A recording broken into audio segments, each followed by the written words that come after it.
આજે આપણે બનાવવાના છે ઢોસા એકદમ ક્રિસ્પી અને ટેસ્ટી. તમે બહાર હોટલમાં ખાવ છો એનાથી પણ સારા ઢોસા તમે ઘર પર બનાવી શકો છો, અને પણ ફક્ત 30 મિનિટમાં. આપણે 15 મિનિટ બેટર બનાવતા થાય છે ને 15 મિનિટ ઢોસા બનાવતા થાય છે, તો તમે અડધી કલાકમાં ઢોસા બનાવીને સર્વ કરી શકો છો. તો એકદમ ટેસ્ટી અને ક્રિસ્પી ઢોસા કેવી રીતે બનાવવા તો ચાલો હું તમને બતાવી દઉં. ઢોસાનું બેટર બનાવવા માટે આપણે અહીંયા એક તપેલી લઈ લીધી છે, અને હવે આપણે 3 કપ રવો લેવાનો છે. તો આપણે માપ આ 1 કપનું લીધું છે, તો એક સરખા કપ લેવાના છે. આપણે 1 કપ લીધો છે, આ બીજો કપ, અને આ 3 કપ. તો 3 કપ આપણે રવો લીધો છે, અને 1 કપ આપણે ચણાનો લોટ લેવાનો છે. તો કુલ આપણે 4 કપ લેવાના છે. મેઝરમેન્ટ તમે જે પણ રાખો, વાટકો નાનો લ્યો મોટો લ્યો, એક સરખું માપ રાખવાનું. 3 કપ રવો લેવાનો અને 1 કપ ચણાનો લોટ લેવાનો છે. હવે આપણે આમાં સ્વાદ પ્રમાણે નમક એડ કરી દઈશું, અને 1 ગ્લાસ આપણે ખાટી છાશ લેવાની છે. તો આને આપણે મિક્સ કરતા જઈશું અને આવી રીતે છાશ એડ કરતા જઈશું. તો આપણે બધી છાશ નાખી દઈશું છે પહેલાં, અને હવે છે ને આપણે મિક્સ કરી દઈશું આ રીતે. હજી આપણે આમાં પાણીની જરૂર પડશે, પણ છાશ આપણે ખાટી લીધી છે, એટલે બહુ ખાટી પણ નથી, મીડિયમ છે. હવે આપણે પાણી એડ કરવાનું છે. તો આમાં જરૂર પ્રમાણે પાણી આપણે એડ કરી દઈશું, અને સરસ રીતે મિક્સ કરી દેવાનું છે. આમાં ગાંઠું ન રહે એ રીતે આપણે મિક્સ કરવાનું છે. તો 2-3 મિનિટ આપણે આમાં ખૂબ હલાવવાનું છે, એટલે જેથી કરીને છે ને બંને વસ્તુ મિક્સ થઈ જશે અને ગાંઠો નહીં રહે. અને પાણી આપણે થોડું થોડું એડ કરતા જઈશું, કેમ કે આપણે બેટર છે ને ઢીલું રાખવાનું છે. તો કુલ 2 ગ્લાસ મેં આમાં 1 ગ્લાસ પાણી અને 1 ગ્લાસ છાશ એડ કરી છે, અને આપણું બેટર તૈયાર કરી નાખશું. તો આ રીતનું આપણે બેટર અત્યારે બનાવ્યું છે. પછી એટલે થોડુંક ઓછું થયું છે, તો 1 કપ આપણે રવો થોડોક વધારે લીધું, સાથે થોડોક ચણાનો લોટ પણ એડ કરી દઈશું. માપ બે સરખું જોઈ, 3 ભાગનો રવો તો 4થા ભાગનો ચણાનો લોટ, એ રીતે આપણે માપ લેવાનું છે. પછી તમારી રીતે વધઘટ કરી શકો, પણ માપ એક સરખું પરફેક્ટ લેવાનું. થોડુંક પાણી નાખીને પાછું આપણે થોડુંક ઢીલું કરી દઈશું બેટરને. બહુ થીક નથી રાખવાનું, સાવ ઢીલું પણ નથી કરવાનું, મીડિયમ રાખવાનું છે, જેથી કરીને આપણે ઢોસા એકદમ સરસ રીતે પરફેક્ટ બને. તો તમે જોઈ શકો છો આપણું બેટર એકદમ પરફેક્ટ થઈ ગયું છે. તો આ રીતની થિકનેસ આપણે રાખવાની છે. આ જો બહુ ઢીલું પણ નહીં, ઘાટું પણ નહીં. અને હજી આપણે 10 થી 15 મિનિટ હવે આને રેસ્ટ આપશું ને પછી આપણે ઢોસા બનાવશું. તો આને આપણે ઢાંકીને મૂકી દઈશું. રવો છે એટલે હજી પાણી થોડુંક સુકાશે. આમાં રવો પાણીને શોષી લે છે, એટલે પાણી આપણે પછી એડ કરશું થોડુંક. તો આને આપણે 15 મિનિટ ઢાંકી દઈએ. હવે તો આપણે 15 મિનિટ થઈ ગઈ. તો હવે આપણે બેટર ખોલીને જોઈ લઈએ. તો આપણું બેટર એકદમ પરફેક્ટ બનીને તૈયાર થઈ ગયું છે. તમે જોઈ શકો છો. જો આ રીતનું આપણું બેટર છે. જો આટલી રીતે આપણે થિકનેસ રાખવાની છે. બહુ ઘાટું નથી કરવાનું, બહુ પતલું નથી કરવાનું. આ રીતનું બેટર કરવાનું છે. તો ચાલો હવે આપણે ઢોસા બનાવવા માટે આપણા બેટર તૈયાર છે. આપણે જો 10 થી 15 મિનિટથી આ લોઢી તપાવવા મૂકી દીધી છે.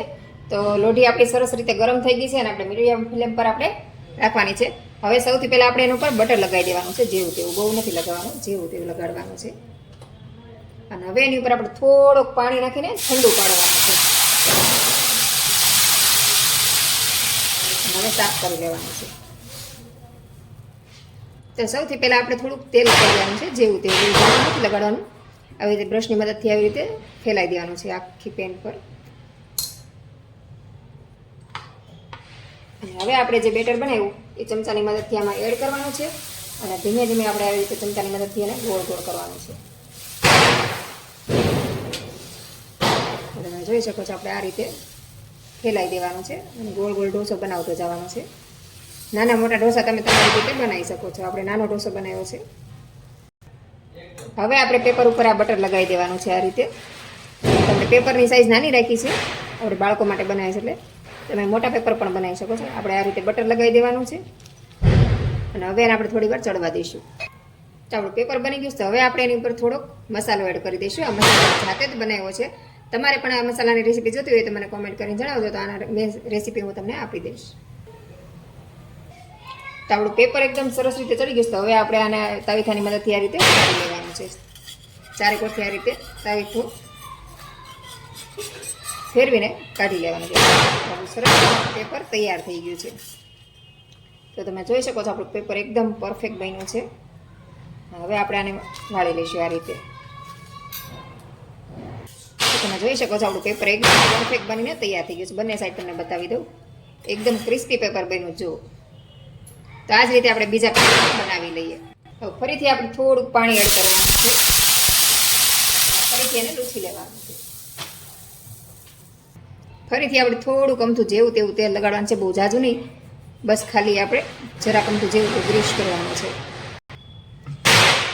હવે ફરીથી આપણે બેટર આપણે થોડુંક મોટું પેપર બનાવશું, તો આપણે 1.5 ચમચો બેટર અને ધીમે ધીમે આવી રીતે ફેલાઈ દેવાનું,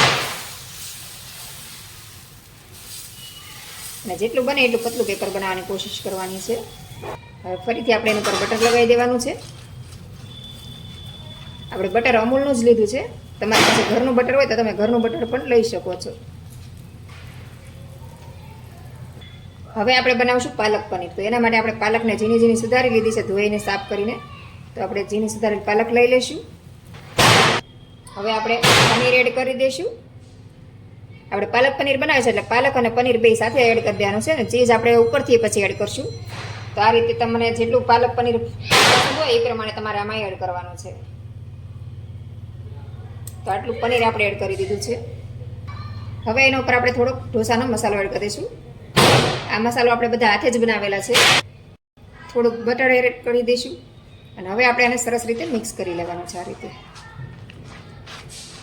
મસાલો અને પાલકને બધું સરસ રીતે મિક્સ કરી દેવાનું છે. તો આ રીતે આપણે ધીમે ધીમે મિક્સ કરવાનું છે, જેથી પેપર ન ફાટે અને પાલક ને પનીર બે સરસ રીતે ચડી જાય. તમને વધારે પનીર પસંદ હોય તો તમે વધારે પણ નાખી શકો છો, અથવા તો ખાલી પાલકનું પણ બનાવી શકો છો. તો આપણે સરસ રીતે પાલક અને પનીર બે મિક્સ કરી લીધું છે. હવે આને આપણે થોડી વાર આવી રીતે ચડવા દેવાનું છે. આમ પાલક આપણું સરસ રીતે ચડી ગયું છે. હવે આને આપણે આવી રીતે ફેલાઈ દેવાનું છે, આખા ઢોસામાં, આખા પેપરમાં આવી રીતે ફેલાઈ દેવાનું.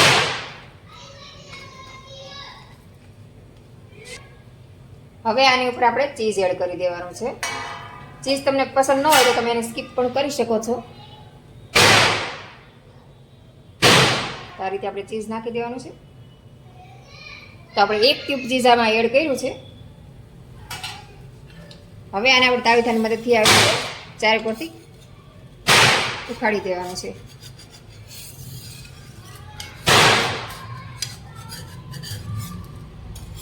અને હવે આ રીતે આપણે પલટાવી દેવાનું છે બંને સાઈડથી. તમે જોઈ શકો છો આપણો પેપર એકદમ મસ્ત બનીને તૈયાર થઈ ગયું છે. તો આ છે આપણા પાલક પનીરના ઢોસા. તો આને હવે આપણે એક પ્લેટમાં કાઢી લઈશું. તો તમે જોઈ શકો છો આપણું પેપર એકદમ પરફેક્ટ બન્યું છે. આ છે પાલક પનીર, એકદમ ક્રિસ્પી પણ છે અને એકદમ પરફેક્ટ પણ. હવે આને આપણે પીસ કરી લેવાના છે આ રીતે. તો તમે જોઈ શકો છો આપણું પાલક પનીર એકદમ પરફેક્ટ બનીને તૈયાર થઈ ગયું છે. તો આ પણ આપણે હવે સર્વ કરી. આ રીતે તમારા મનપસંદ ઢોસા એકદમ પરફેક્ટ ઘરે જ બનાવીને તૈયાર કરી શકો છો. એ પણ મિનિટોમાં તૈયાર થઈ જશે, અને બાળકો પણ ખુશ અને ઘરના પણ ખુશ. તો તમને મારી રેસીપી કેવી લાગી એ મને કોમેન્ટ કરીને જણાવજો, અને વિડીયો પસંદ આવ્યો હોય તો લાઇક કરજો, શેર કરજો, અને ચેનલ પર નવા હોય તો ચેનલને સબસ્ક્રાઈબ કરજો, અને તમારા મિત્રો સાથે જરૂરથી શેર કરજો. તો આપણે ફરીથી મળશું એક નવા વિડીયો સાથે. જય હિન્દ, જય ભારત.